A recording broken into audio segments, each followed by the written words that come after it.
شروع کرده گویم همین پیام صادر کردن روبر دولت این تنتنه استقلالیت دولتی است.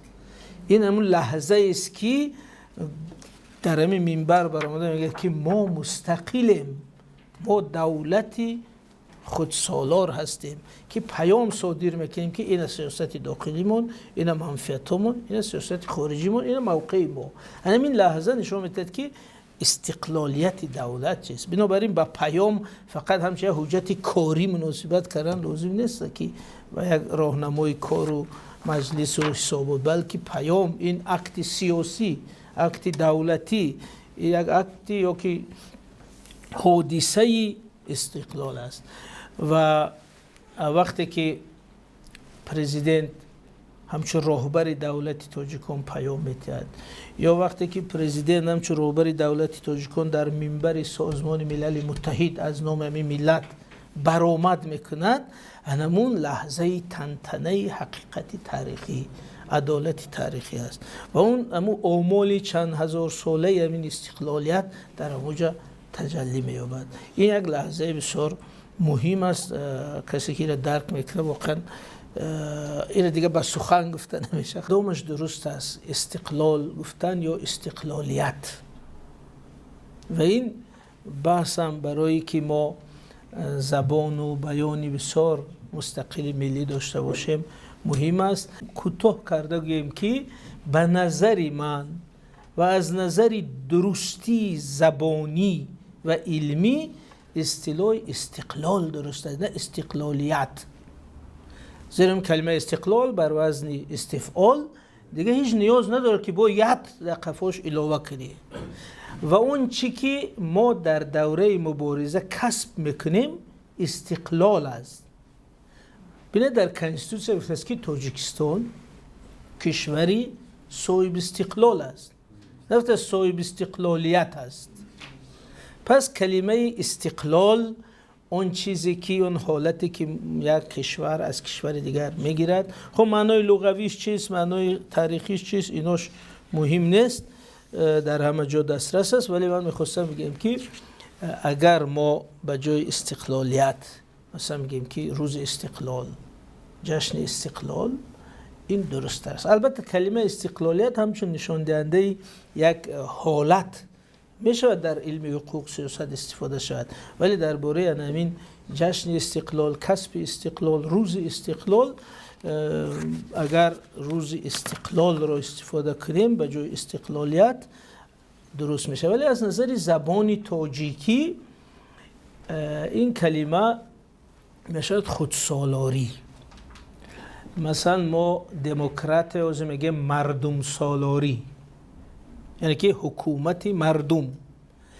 استقلال میشه خودسالاری، یعنی خودش بر خودش حاکم است.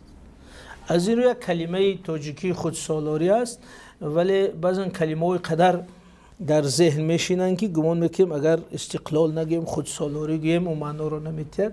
این تصوری ما است. اگر از اول خودسالاری آمدن میگیری فوج هم اون میفتیم روز خودسالاری.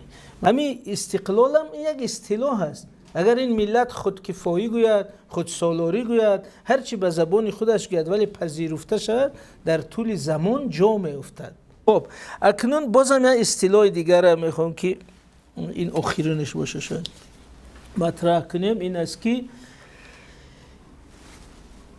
اگر در رسانه ها، در مطبوعات، در افکار سیاسی ما مفهوم بازگشت استقلال را مطرح کنیم، برای ما بسیار مفید است. زیرا وقتی که بسیار وقت ما وقتی به جوانان، به خارجیان 30 سالگی استقلال میگوییم، یک تصور میشد که گویا تاریخ دولتداری ما هم خیلی کوتاه است، که می 30 سال است که ما هستیم، 30 سال است که دولت داریم. برای همین من بسیار وقت در وقت صحبت میگم 30 سالگی بازگشت استقلال. چرا بازگشت میگیم؟ زیرا به این معنی که ما همین 30 سال آخر پیدا نشدیم. دولتداری ما همگی همین 30 سال نیست، بلکه تاجیکان یک ملت دولتدار سابقه دار در این منطقه هستند. از همون بامداد تاریخ تا امروز همیشه دولت داشتند، ایمپریا ها آفریده بودند، دولت های بزرگ، تمدن های بزرگ آفریده بودند و یک زمان از استقلالیت سیاسی محروم بودند و این حادثه که سال 1991 رخ داد و استقلالیت دولتی برگشت، اون رو ما میگیم بازگشت استقلال. و کلمه بازگشت استقلال از چی نظر خوب است؟ دو برتری دارد. یکی هم اشاره به سابقه داری ما میکند و هم اشاره به اون سنه تاریخی که در این سال بازگشت. وگرنه همین خیلی مطلق این رو همچون دوره آغاز دولت داری ما گرفتن، این هم جبر به خودی تاریخ ما هست، هم از نظر سیاسی، از نظر پسیکولوژی تاریخ رو بسیار کوتاه نشان میدهد و کسی که به ایدئولوژی کار دارد میدونیم که در ایدئولوژی مفهوم ها، میف ها حتی بسیار کار میکنن. اگر شما تلقین کردن که ما 30 سال است که نو دولت دار شدیم، این به اعتمادی ملی و سیاسی ملت تاثیر منفی میرسونه. بنابراین همیشه تاکید کردن در کار است که این روزی بازگشت استقلال ماست. مثل که شما 1,000,000 سوم داشتید، یه هفته گم کردید، باز یافتید. او روز میلیونر شدن شما نیست، بلکه روزی بازی یافتی، اما چیزتون است، پولتون است. اگر ساده کرده گیم. اکنون مسئله از همه مهم که فرق دولت امروزه چیست؟ یعنی چی چیز شد که ما میگیم استقلالیت شد؟ یعنی دولت امروزه جمهوری تاجیکستان که از سال 1991 تأسیس شد، دو صفت اساسی دارد که اما از دولت‌های عصر میانگی فرق میکند در نسبت ملی بودنش. یکم این که اداره کنی سیاسی دولت به دست خود تاجیک‌ها در آمد. یعنی دو اتریبوت اساسی دولت، قدرت سیاسی و قدرت نظامی، به خود تاجیک‌ها متعلق شد. یعنی که تاجیکان اکنون مستقلانه سرنوشت خود را معین میکنند. اکنون مستقلانه سیاست خارجی و داخلی خود را معین میکنند. شما ببینید در کنستیتوسیون دو گپ مهم هست از نظر استقلال که اونا مغز گپن. یکم ماده 6 میگه که در تاجیکستان منشأ اساسی حاکمیت یعنی خلق است. یعنی خلق به طور کنستیتوسیونی صاحب همی دولت است. دیگه نه امیر منقیط است، نه امیر قراخانی است، نه غزنوی است، بلکه گفته است که خلق، یعنی خلق تاجیک. خلق کی است؟ در با مقدمه کنستیتوسیون گفته است. خب یعنی خلق صاحب همی دولت است. باز می ماده 69 وقتی که صلاحیت های پرزیدنت جمهوری تاجیکستان رو معین میکند، میگه که پرزیدنت سمت های اساسی سیاست داخلی و خارجی رو معین میکند. یعنی خود رهبریت کشور مستقلانه سمت های اساسی سیاست خارجی و داخلی رو معین میکند. همین نامش استقلالیت دولتی. یعنی صفت اساسی دولت نو از نظر سیاسی همین است. و اگر شما بینید همه ساله پرزیدنت جمهوری تاجیکستان پیام صادر میکند و پیام این اکت استقلالیت است. فقط دولت مستقل، رهبریت مستقل که خودش تصمیم میگیرد که در سیاست داخلی این میکنیم، در سیاست خارجی این میکنیم، میتواند پیام تید. یک دولت وابسته پیام نمیتواند، سپارش میگیرد. اما این پیام به داخل، به خارج، به مردم میگیم که سیاست ما این است، به جهانیان اعلان میکند که سیاست من، موقع من در مسائل بین خلقی منطقوی همین است. همین اگر زبان ایدئولوژی کتی گوییم، شروع کرده گوییم، همین پیام صادر کردن رهبر دولت این تنتنه استقلالیت دولتی است.